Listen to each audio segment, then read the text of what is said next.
नाही, हा प्रयोग चांगली गोष्ट आहे. एकत्रितपणे करण्याचा प्रयत्न कुणीतरी सुरुवात केली पाहिजे.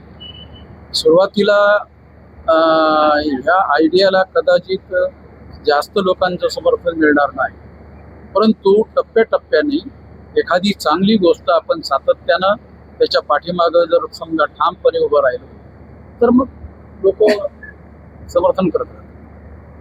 पण सातत्यानं त्याच्या पाठीमागे राहिलं पाहिजे. माझा अनुभव सांगतो की वयाच्या 19व्या वर्षापासून आता माझं वय 68 चालू, म्हणजे जवळपास 49 वर्ष झाली.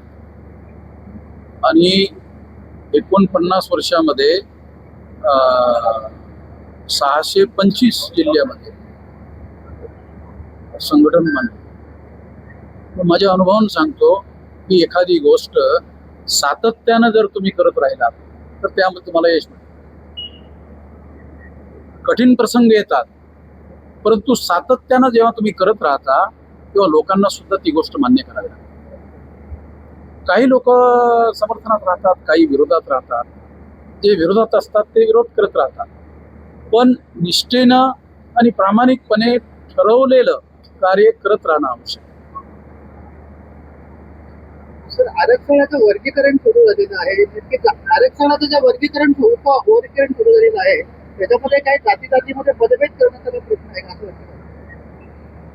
सर्वप्रथम म्हणजे राज्य सरकारने अशा प्रकारची कमिटी नेमल्याची माहिती माझ्यापर्यंत आहे. कमिटीचं कार्य आणि त्याचा रिपोर्ट आणखी आलेला नाही. रिपोर्ट आल्यानंतरच त्या बाबतीमध्ये अभ्यासपूर्वक मत मांडता येईल. पण अशा पद्धतीची कमिटी बनवणे त्याच्या पाठीमागचा हेतू असा आहे की शेड्यूल कास्टमधील ज्या वेगवेगळ्या जाती आहेत त्या जातींमध्ये वितुष्ट निर्माण करणं प्रथम दृष्ट्या असं वाटते की काहीच जातींनी त्याचा फायदा घेतला आणि काही जातीच्या लोकांना बिलकुलच मिळाला नाही, असा त्यामधून अर्थध्वनित होतो.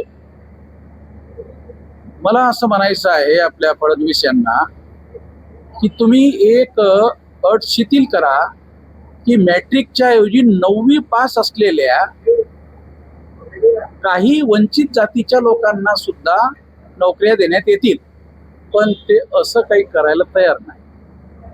त्या नोकरीच्या कसोट्या आहेत त्या काही कमी करायला तयार नाहीत. कमी केले तर फायदा होऊ शकतो, पण कमी करत नाही. त्यामुळे काय होतं, ते भांडण लावण्याचाच त्याच्या पाठीमागे हेतू आहे. आणि जे जागृत जातीचे लोक आहेत ते काय बीजेपीच्या पाठीमागे जात नाहीत, आणि जे जागृत नाहीत त्यांना हा राजकीय डावपेच काही समजत नाही.